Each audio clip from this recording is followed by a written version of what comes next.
Bom dia a todos, bom dia a todas. Sejam muito bem-vindos e bem-vindas a mais um ICL Mercado Investimentos.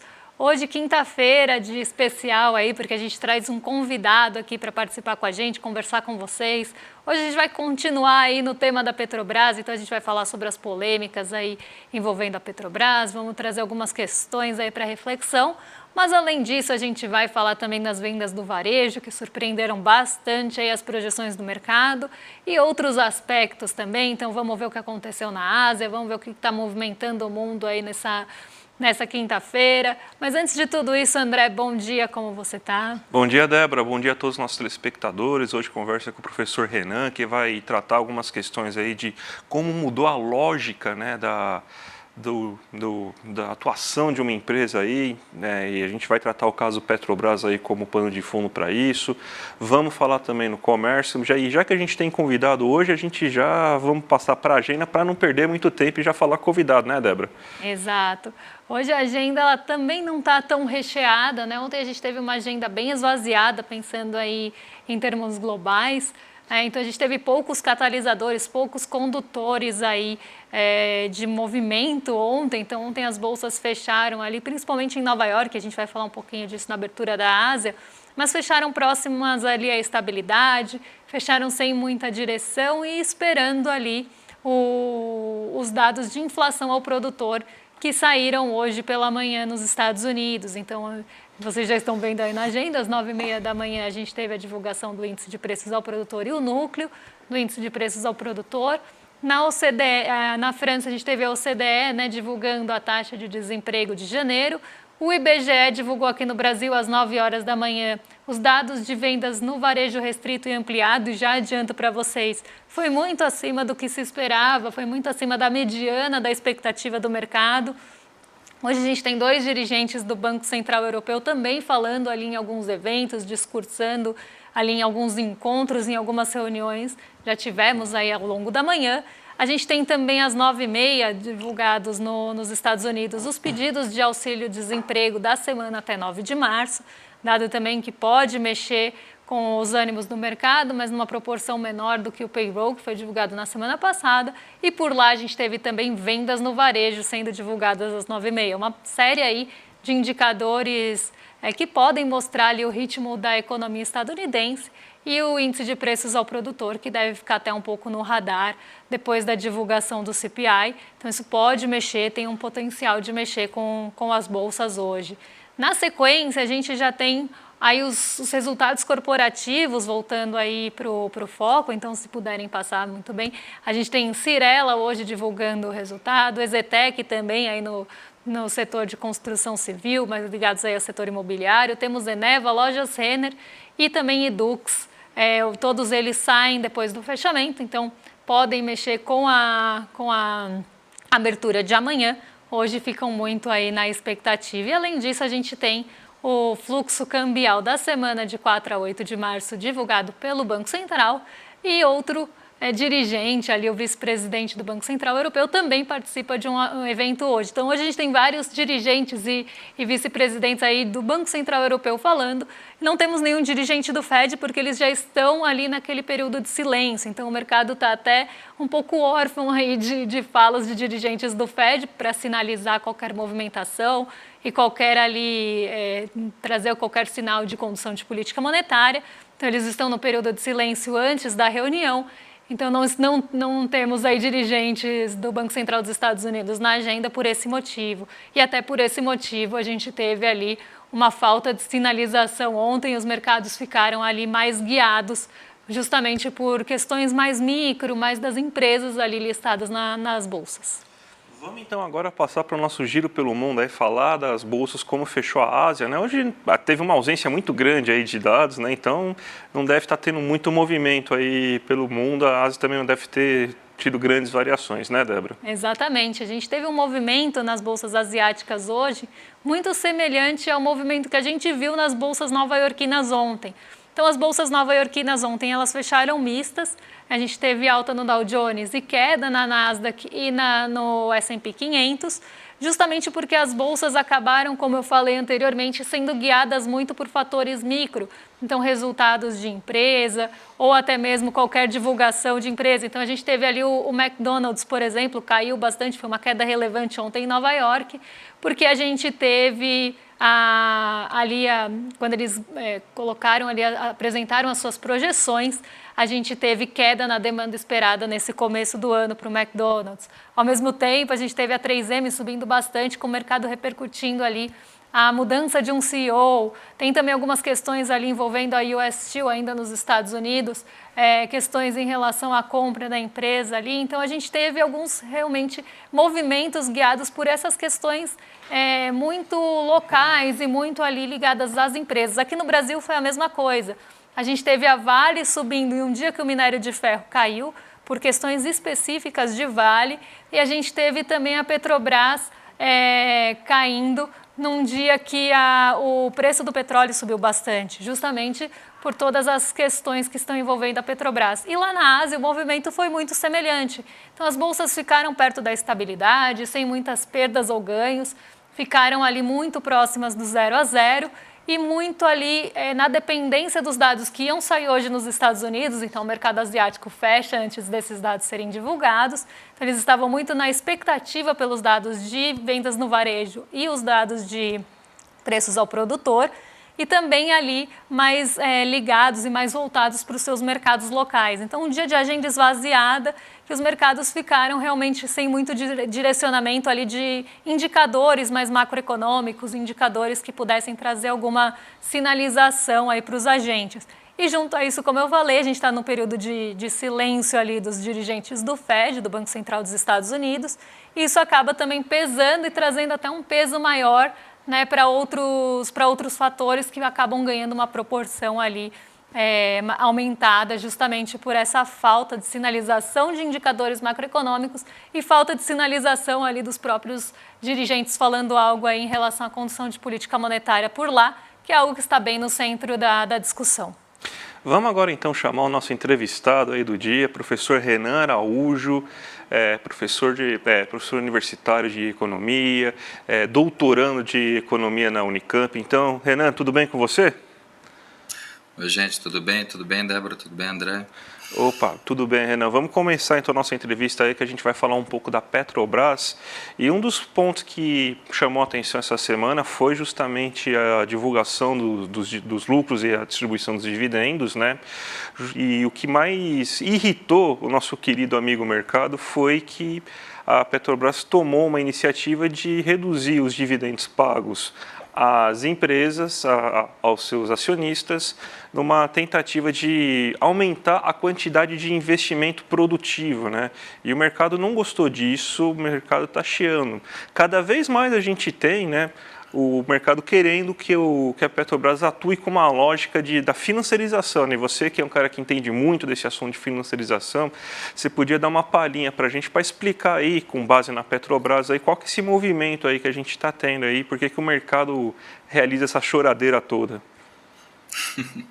Eu acho interessante, inclusive, a gente pautar o mercado enquanto esta entidade, né? Então, nós falamos do mercado como se o mercado não tivesse nomes, não tivesse CNPJ, não tivessem agentes que decidem sobre quais são esses tipos de pressão. Mas eu acho que para a gente entender esse processo de financiarização, em geral as pessoas associam financiarização, esse processo de excessiva especulação, crescimento exagerado do setor financeiro, desregulamentação financeira, essa pressão, essa dominância das finanças sobre as outras formas de capital, né? Por exemplo, o setor produtivo, o setor de serviço, por aí vai. Mas eu acho que a gente pode entender isso, dar um passinho atrás e entender isso enquanto um padrão sistêmico de riqueza, né? Então, todas essas coisas podem ser verdade, mas também a gente tem mudanças que ocorreram no sistema capitalista, principalmente, né, depois do fim do acordo de Bretton Woods, aquelas mudanças do sistema financeiro monetário internacional, final da década de 70, as desregulamentações financeiras do sistema bancário norte-americano, que depois foram acontecer ao longo do mundo, ali na década de 80, consolidação na década de 90. Então, acho que a gente pode entender esse padrão sistêmico de riqueza enquanto financiarização, no sentido de que a gente passa a cada vez mais ter parcelas maiores da riqueza, de expressão da riqueza da sociedade em ativos financeiros, E a partir dessa expressão da riqueza, nós passamos a também gerenciar e realizar essa riqueza a partir desta riqueza financeira. Então você tem um aumento da riqueza financeira e você condiciona essa riqueza financeira a como serão feitas as decisões, as políticas econômicas, variações dos ciclos, e isso vai claramente afetar as decisões de gastos dos principais atores econômicos, sem dúvida. E professor... Então, acho que a partir disso... desculpa, não, pode falar. Pode continuar, desculpa. Não, eu acho que esse padrão, o que mais seria interessante para nós analisarmos é o fato de que os ativos financeiros, eles fazem parte, né, então, dos balanços das empresas, mas também eles passam a servir de indicador das decisões de gasto das empresas. Então, essa pressão do mercado é algo que é estrutural às formas como a riqueza, como as empresas organizam essas riquezas. Não só os bancos, o mercado financeiro em si, mas as empresas não financeiras, né? Por exemplo, a Petrobras, e também as famílias. Então, a gente passa a avaliar as decisões de alocação de riqueza, do capital, a partir dos acontecimentos no mercado. E isso se torna não só um padrão de funcionamento, como se torna também uma pressão. Então você tem variações das ações que podem indicar se aquela empresa está ou não tomando as melhores decisões. Só que isso tem um detalhe. Uma coisa é você colocar nessa riqueza financeira o porquê e como decidir tocar os seus investimentos a partir da sua empresa, e a outra coisa é entender se aquelas variações que ocorrem no mercado, elas estão significando uma pressão daqueles que são os detentores, por exemplo, das ações da Petrobras, ou se na verdade é só um movimento meramente especulativo que não pode significar de fato o destino dessas empresas. Então, em geral, a gente fala as ações da Petrobras desvalorizaram porque a Petrobras tomou essa decisão de não dividir todos os dividendos. Tá, mas o que isso significa? Isso significa que, de fato, a gente tem uma desvalorização da Petrobras, empresa consolidada, com mais um ano, segundo recorde de lucratividade, com bom nível de reservas provadas, ou a gente está falando de uma pressão de um tipo de investidor com relação a outro tipo de investidor. Então, a gente passa a ter essas contradições desse processo, né?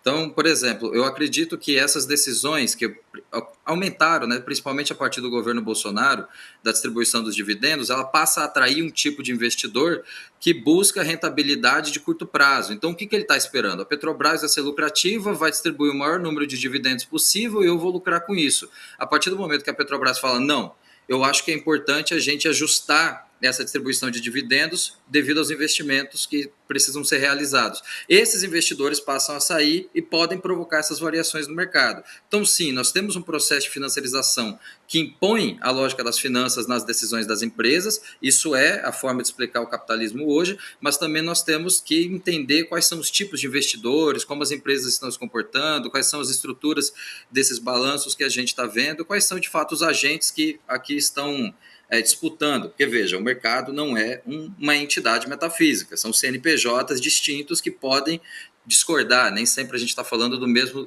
tipo de investidor aqui. E professor, como você vê, né, essa questão da Petrobras ter uma tentativa aí de priorizar esses investimentos, e aqui investimentos realmente na parte real da economia, até tentando pegar uma fatia maior desse lucro, né? E aqui foi justamente o que causou a polêmica aí com esses investidores, principalmente os especulativos. Como você vê essa condução da Petrobras? Aqui eu queria citar um amigo, também foi um colega, mas também um grande amigo, que ele fez uma tese maravilhosa sobre o setor de petróleo e gás, que é o João Vitor Machado, tese da Unicamp, recomendo que baixem, onde ele analisa o setor de petróleo especificamente. Essa imposição das finanças, ela está sobre um conjunto enorme de empresas não financeiras, principalmente aquelas que colocam ações na bolsa, né, no sentido de atrair financiamento. Então a empresa, ela coloca o dinheiro, né, no mercado de capitais, buscando aumentar seu financiamento, só que os setores se comportam de maneira diferente. No caso do setor de petróleo e gás, o investimento ele não é simplesmente aumentar a capacidade produtiva ou simplesmente uma briga entre eu preciso investir e ao invés de distribuir dividendos. No caso do setor de petróleo e gás, o investimento é algo necessário para a manutenção do funcionamento e da lucratividade desse setor, do setor de petróleo e gás. Então, em geral, você vai ter 3 elementos de alocação de recursos das corporações de óleo e gás, né? De petróleo e gás, de óleo e gás. Maximização do valor do acionista, que é o entendimento de que você vai ter um conjunto de acionistas financiando as posições daquela empresa, mas que exigem retornos de curto prazo, essa distribuição dos dividendos. Então, eles querem o dinheiro deles a cada lucro operacional, né, que é divulgado. Então, há uma pressão por essa divisão, mas existem outros importantes para essas empresas existirem, que é manter o investimento e a expansão das reservas e a alocação da transição energética. Então, conjunto de empresas que são concorrentes da Petrobras estão pensando nesses termos, é uma dificuldade desse conjunto de empresas que tem esse tipo de investidor curto-prazista, mas que também precisa investir e pensar na transição energética. E aqui a gente está falando o seguinte, essas empresas, né, em geral, a prospecção de retornos do setor de óleo e gás, ela vem, né, da capacidade de produção, né, dessas empresas. Então, a gente vai ter o nível de reservas provadas, né, que são as reservas que podem ser acessadas e vendidas comercialmente, né, em termos bem simples, e isso vai ser indicado na composição dos balanços, ou seja, a capacidade de produção faz parte dos ativos dessas empresas. Então, se você tem baixa capacidade de reservas provadas, essas empresas desvalorizam, o que é ruim para o acionista de curto-prazista. Se você tem baixa capacidade de reserva, você tem um risco operacional da empresa também decrescente, o que é ruim para esses curto-prazistas, né, para os acionistas em geral, não só os curto-prazistas. Então, manter um nível de reservas provadas, manter a capacidade de produção de petróleo é importante para as empresas de petróleo e gás. Então, o nível de investimento aqui não é um detalhe, não é simplesmente uma briga entre dividendo e investimento, é importante para a manutenção dessa empresa enquanto tal.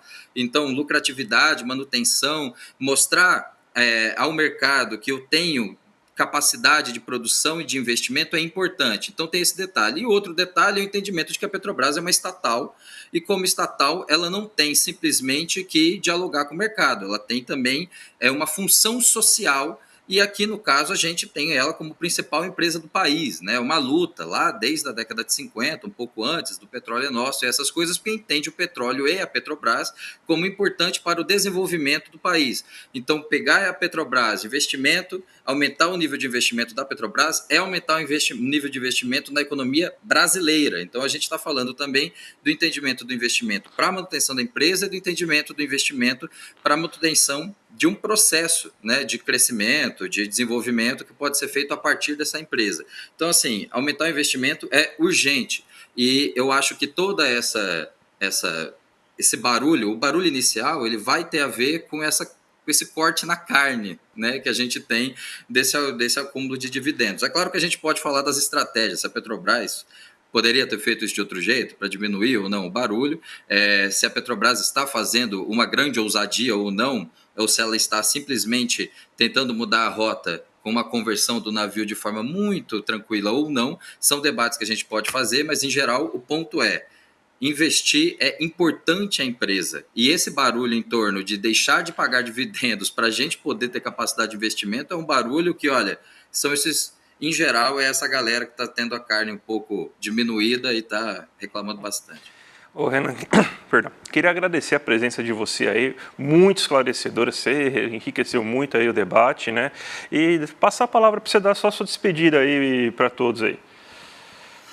Eu primeiro gostaria de agradecer muito, né, o convite, agradecer as perguntas que eu acho que foram muito pertinentes e importantes para nós, sempre elogiar o programa, que é um programa que trabalha com o mercado e investimentos de maneira, né, que acessam de forma que provocam um acesso mais democrático a esse tipo de informações, e a gente vive num mundo em que a economia hoje faz parte de um conjunto importantes para a gente entender as decisões que são feitas e para nós tomarmos as decisões também dos rumos do nosso país, dentre outras coisas. Então, acho que esse programa é muito importante, poder participar dele foi ótimo. Eu acho que só tenho a agradecer essa participação, agradecer vocês e desejar aí um bom resto de programa e um bom final de semana para todos. Obrigado aí, Renan. A gente se encontra depois aí.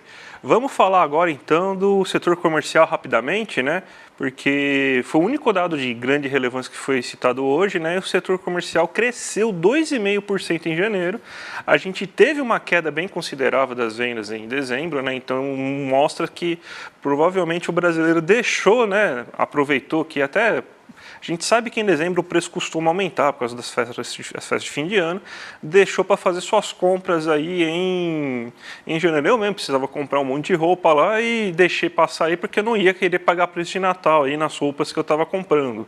A gente tem aqui, inclusive, um gráfico para mostrar para vocês aí como que se comportou esse setor. A gente teve esse aumento geral de 2,5%, só que você vê que setores de muito valor agregado cresceram bastante. Ó. Veículos e peças cresceram um crescimento de 2,8% aí nesse primeiro mês do ano. Equipamentos de escritório, que aí a gente já está falando de notebooks, tablets, a gente está falando também de impressora, de equipamentos de informática, crescimento de 6,1%, crescimento bem considerável. Móveis e eletrodomésticos, também itens com alto valor agregado e com alto custo, crescimento de 3,6% agora. Tecidos e vestuários, que é um setor que estava sofrendo bastante, né, principalmente com a concorrência aí das chinesas, também cresceu 8,5%. Hipermercados cresceu 0,9%. Então a gente tem aí um momento de crescimento econômico bom desse setor aí de varejo e de alto valor agregado. Débora, a gente tem 4 minutinhos agora, então já vamos passar para o nosso giro de mercado, então, para a nossa abertura de mercado. Então vamos falar o que aconteceu aí. Eu sei que o dia está meio parado, né? Mas vamos ver se a gente consegue espremer alguma coisa disso. Vamos lá, porque a gente tem a nossa bolsa, inclusive, virando para o negativo agora, enquanto a gente estava aqui no programa. Né? A bolsa até teve uma abertura positiva, a nossa bolsa, a nossa Ibovespa, mas a gente teve uma deterioração aí das expectativas do mercado e por isso vocês vão ver as treasuries aqui de 10 anos subindo tanto, né? Tendo uma alta de 2,14%, sai ali de um fechamento de 4,19% para um fechamento de 4,28%, então tem ali uma alta bem relevante no dia de hoje. Para isso a gente precisa entender aqueles dados que estavam lá na agenda. Então a gente teve, por um lado ali, né, o PPI pressionando essas treasuries. O PPI é o índice de preços ao produtor, né? A gente usa essa sigla em inglês porque estamos falando dos Estados Unidos e é o nome dado, né, o apelido dado ao índice de preços ao produtor por lá. E a gente tem aí esse índice de preços ao produtor vindo bastante acima da expectativa. A expectativa do mercado era de um aumento mensal de 0,3%. O índice de preços ao produtor veio em 0,6%. Então, teve já uma surpresa negativa aí para o mercado com essa inflação vindo acima do esperado, né? Inflação ao produtor. Um segundo ponto que explica essa alta das treasuries nessa manhã é justamente o outro dado que foi divulgado hoje de vendas no varejo. As vendas no varejo também surpreenderam o mercado, ficaram acima do esperado. O mercado estava olhando ali, né, esperando menos vendas no varejo, então isso mostra ali um consumo ainda aquecido nos Estados Unidos, junto ao aumento de preços. Então isso já era um cenário que poderia já trazer essa alta das treasuries. Mas a gente tem um terceiro dado que eu trouxe ali na agenda, que também foi divulgado hoje, que é o dado de auxílio-desemprego, pedidos de auxílio-desemprego. E os números de pedidos de auxílio-desemprego nessa semana, até 9 de março, que estava ali na agenda, veio abaixo do esperado. Então, os pedidos de auxílio-desemprego foram menores do que o mercado esperava. Então, aqui a gente pode pensar, o mercado está reagindo mal a menos pessoas desempregadas? Sim, o mercado está reagindo mal a menos pessoas desempregadas, menos pessoas tendo que pedir auxílio-desemprego. E aí a gente tem que entender um pouco da cabeça do mercado nesse caso. A gente tem que pensar que lá em relação aos Estados Unidos, o mercado quer que a gente tenha um aumento de desemprego ali nos Estados Unidos, quer que as vendas no varejo sejam menores e que a inflação também arrefeça. Então, a gente teve os 3 dados indo na contramão hoje do que o mercado gostaria que acontecesse. Né? Até porque esses dados, né, se a gente pensar menos pedidos de auxílio-desemprego e mais vendas no varejo, são indicadores ali, indicativos, que a gente pode ter algum aquecimento econômico. E o mercado quer justamente o contrário. Ele quer o desaquecimento econômico. Eu sempre falo isso com muito pesar quando eu trago esse tipo de afirmação aqui para vocês, porque é o mercado realmente querendo um desemprego maior, é o mercado querendo ali menos aquecimento no varejo, por exemplo, em outros indicadores. Então, quando vem algo que mostra um aquecimento, né, ali da economia estadunidense, a gente tem justamente essa alta das treasuries. Então, o mercado começa a esperar que pode ser que o Banco Central dos Estados Unidos, o Fed, postergue aqueles cortes que estão previstos para junho agora.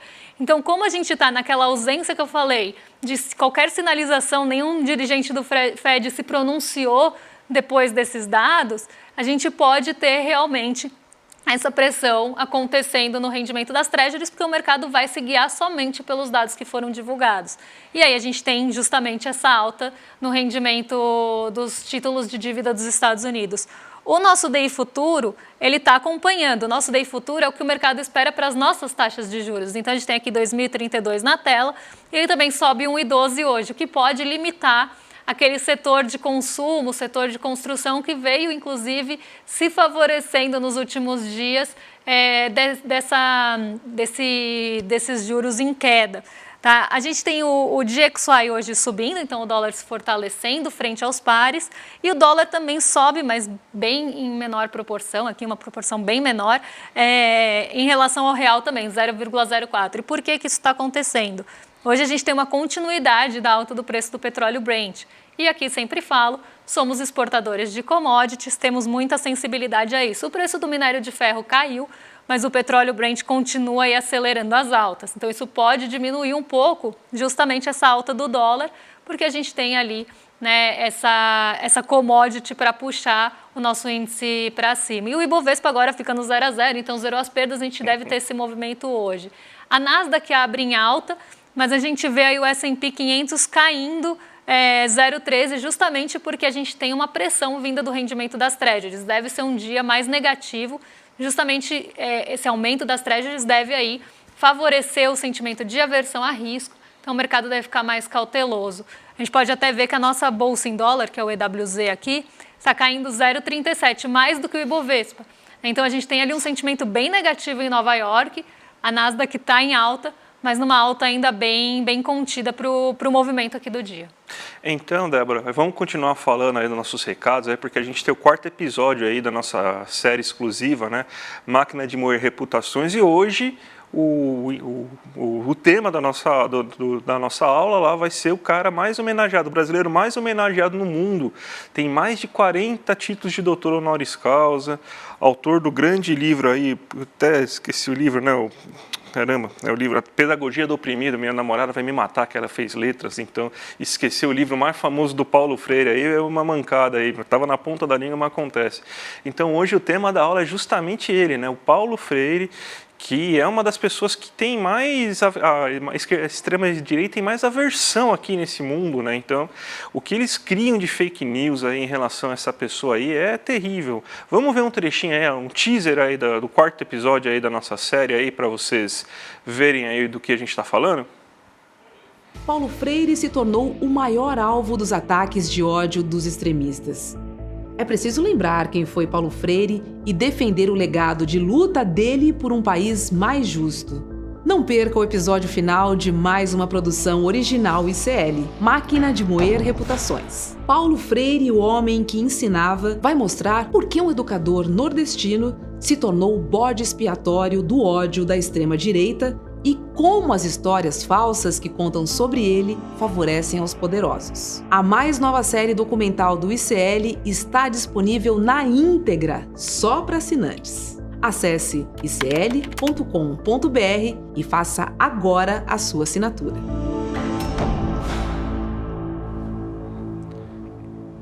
Imperdível, gente, imperdível, mas é só para assinantes, então assine aqui o canal do ICL, aí você vai estar ajudando a gente a financiar tudo isso, né? Aqui está o link aqui embaixo, iclmercado.com.br, e quem ainda assinar ainda no dia de hoje, ainda vai ter todos aqueles prêmios, né? Todos aqueles brindes que a gente prometeu, né? A gente tem o livro autobibliográfico da Maria da Penha, Sobrevivi, com uma mensagem especial dela para a comunidade do ICL, a gente tem Sou Filha da Lei, Sou Filha do Rei, de Cláudio Veras, filha da Maria da Penha. A gente também tem arte exclusiva da Márcia Tiburi sobre a luta das mulheres e certificado digital de membro solidário. Então, gente, tem que ser membro solidário aí para você conseguir fazer tudo isso. Então, aproveita aí, assina o ICL, vê o documentário inteiro, vê os 4 episódios dessa super série exclusiva nossa, que vale a pena, Débora. Eu não preciso nem falar que o episódio de hoje vai ser imperdível, né? Então, vocês ouviram aí a Roberta falando, o André também. Se inscrevam aqui na série para ter acesso aí a esse episódio. E agora vocês ficam com o Rolê ICL na sequência aqui, com o Guga Noblar e o William De Luca, né? Então eu imagino que também já estejam ansiosos, porque já é 11h36. Vocês ficam aí em excelente companhia agora. Amanhã a gente está de volta para trazer novos dados aí que serão divulgados pelo IBGE. Amanhã saem dados de serviços. Então a gente vai trazer isso para vocês e outros indicadores aí importantes que saem no dia de amanhã. Até lá! Até lá, gente. Tchau, tchau. Maria da Penha se tornou a primeira mulher brasileira a ter seu nome imortalizado em uma lei, lutando contra todas as probabilidades. No segundo episódio da série exclusiva do ICL, Máquina de Moer Reputações, saiba o que aconteceu depois que o agressor de Maria da Penha saiu da prisão e começa a espalhar fake news sobre o caso, ajudado por políticos e produtores de conteúdo ligados à extrema-direita. Para assistir a segunda parte do episódio Maria da Penha, a mulher que virou lei, acesse agora mesmo icl.com.br e assista à produção exclusiva Máquina de Moer Reputações.